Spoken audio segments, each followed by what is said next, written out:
Senate के staff को ज़दोकोब करने का इल्ज़ाम अख्तर मेंगल और BNP रहनुमाओं के खिलाफ इस्लामाबाद के थाना सेक्रेटरीट में दहशतगर्दी का मुकदमा दर्ज। जॉइंट सेक्रेटरी सेनेट की मुद्दत में मुकदमा दहशतगर्दी समेत 7 दफात के तहत दर्ज किया गया। FIR मतन के मुताबिक अख्तर मेंगल और इनके साथी पार्लियामेंट हाउस में दाखिल हुए। अख्तर मेंगल और इनके साथियों के पास असलहा भी था। मुल्ज़िमान के खिलाफ सख्त कानूनी कार्रवाई की जाए।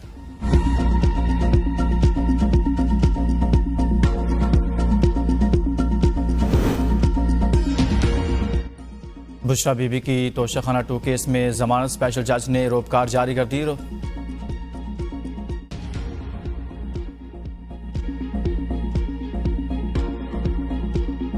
बुशरा बीबी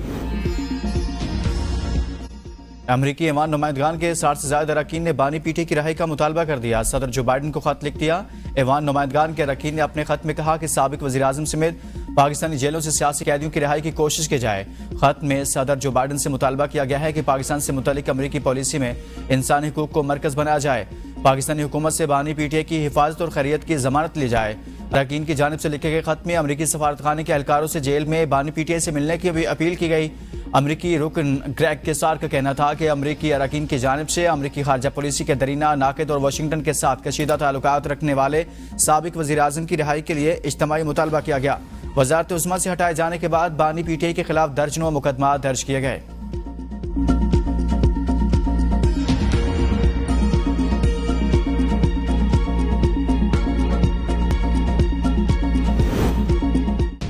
इस्लामाबाद हाईकोर्ट का 3 बजे बानी पीटीआई को अदालत पेश करने का हुक्म। सुपरिटेंडेंट अडयाला जेल को बानी पीटीआई की वकला से वीडियो लिंक मुलाकात कराने की हिदायत। अदालती हुक्म के बावजूद बानी पीटीआई से वकला की मुलाकात न कराने पर तौहीन अदालत केस में अदालत ने रिमार्क्स दिए। अगर आप नहीं लाएंगे तो सिक्योरिटी थ्रेट की वजह बताएंगे। इससे मुतल्लिक अदालत को मुतमिन करेंगे।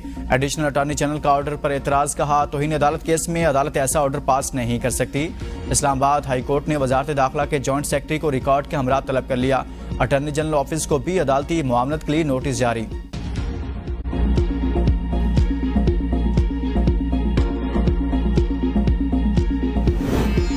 जस्टिस मंसूर अली शाह का खसूसी बेंच में बैठने से इनकार। चीफ जस्टिस को खत में लिखा लोग हमारे अमाल देख रहे हैं और तारीख कभी माफ नहीं करती। पहले भी लिखा था तरमीमी ऑर्डिनेंस पर फुल कोर्ट बैठने तक खसूसी बेंचेस का हिस्सा नहीं बनूंगा। जस्टिस मंसूर अली शाह उम्रे की अदायगी के लिए आज मक्का रवाना। चीफ जस्टिस काजी फायसा के फुल कोर्ट रेफरेंस में शरीक नहीं होंगे। नामजद चीफ जस्टिस याहिया आफरीदी 26 अक्टूबर को अपने ओहदे का हलफ उठाएंगे।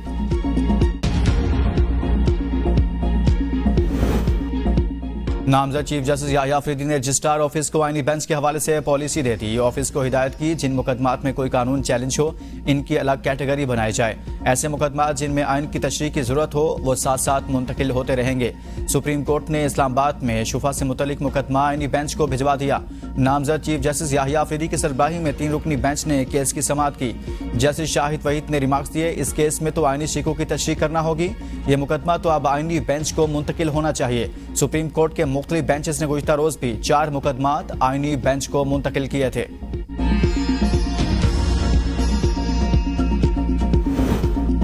26वीं यानी तरमीम की मंजूरी मौलाना की हिमायत के बगैर भी हो सकती थी। हमारे नंबर्स पूरे थे। 26वीं यानी तरमीम का काम किसी और चीफ जस्टिस की मौजूदगी में मुमकिन नहीं था। चीफ जस्टिस काजी फायसा को मुतनाज़ा बनाने की कोशिश की गई। Chairman People's Party Bilawal Bhutto का बरतानवी नशरियाती इदारे को इंटरव्यू। कहा 25 अक्टूबर से पहले 26वीं यानी तरमीम की मंजूरी बड़ा काम था। आईनी तरमीम पार्लियामान में मंजूर की गई। नए चीफ जस्टिस को मुकर्रर किया जा चुका। 9 मई को फौजी तनसीबात पर हमला हुआ। हुकूमत जिम्मेदारों का ट्रायल करना चाहती थी। अदालत आइन की तशरीह करते हुए हुकूमती फैसले के रास्ते में रुकावट बनी। मुआशी तहकीकाती इदारे प्राइम का पाकिस्तान से निजकारी प्रोग्राम में तेजी लाने की जरूरत पर जोर। सरकारी अखराजात में कमी के लिए राइट साइजिंग वक्त की अहम तरीन जरूरत करार। रिपोर्ट में कहा पाकिस्तान नए प्रोग्राम के अहदाफ में मुआशी इस्लाहात को नजरअंदाज नहीं कर सकता। जुलाई ta अगस्त टैक्स हदफ में 98 अरब रुपए के शॉर्टफॉल का सामना है। पाकिस्तान ने बर वक्त इस्लाहात ना की तो IMF का प्रोग्राम आखिरी नहीं होगा। मुआशी तहकीकाती इदारे प्राइम की रिपोर्ट के मुताबिक नए कर्ज प्रोग्राम की पहली किस्त से ज़र मुबादला ज़खायर बेहतर बैरूनी अदायगियों के हसूल में मदद मिलेगी।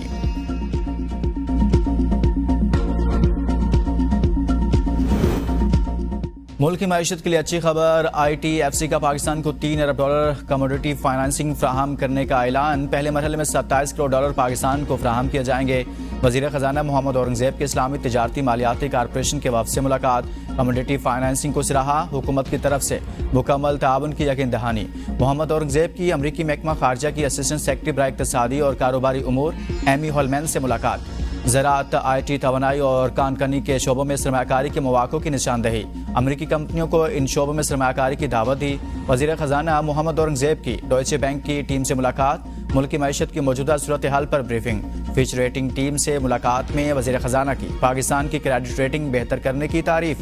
महसूलात में इजाफे, अखराजात में कमी, तवानाई के शोबे में टैरिफ में कमी और निजकारी के तेज़ तर प्रोग्राम के हवाले से जारी इक़दामात से आगाह किया।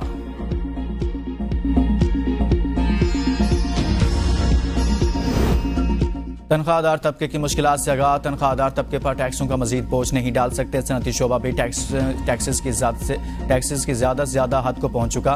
वज़ीर ख़जाना मोहम्मद औरंगजेब का फ्रांसीसी न्यूज़ एजेंसी को इंटरव्यू। कहा, ज़रिया आमदन से टैक्स की वसूली बेहतर करना होगी।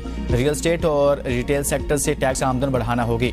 मुल्क में 52 लाख से ज़्यादा इनकम टैक्स गोशवारे जमा हुए हैं। टैक्स बेस में 29% इजाफा किया गया।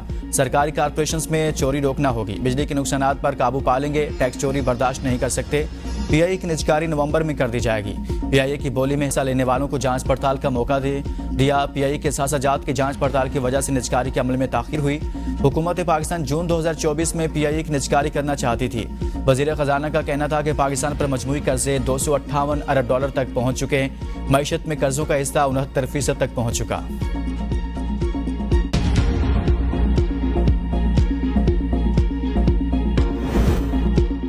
FBR का मुल्क के 54 बड़े शहरों में प्रॉपर्टी के नए वैल्यूएशन टेबल्स जारी करने का फैसला। मुख्तलिफ शहरों में जायदादों की कीमतों के असर नो तयन का अमल मुकम्मल कर लिया।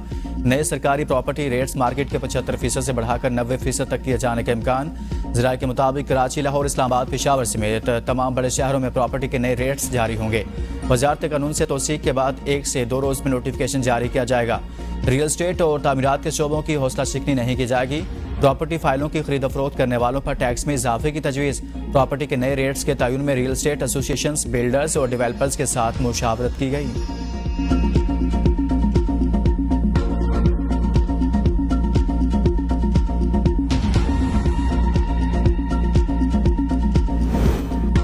आज़ाद कश्मीर का 77वां योम तासीस। मुजफ्फराबाद में 21 तोपों की सलामी। सुबह का आगाज दुआया तकरीबात से हुआ। पाकिस्तान और कश्मीर की सलामती, शोहदा के लिए खुसूसी दुआ की गई। 21 तोपों की सलामी के बाद पाकिस्तान और आज़ाद कश्मीर जिंदाबाद के नारे। 24 अक्टूबर 1947 को सरदार मोहम्मद इब्राहिम खान की सदारत में डोगरा के मुतवाज़ी आज़ाद हुकूमत के क़याम का ऐलान किया गया था।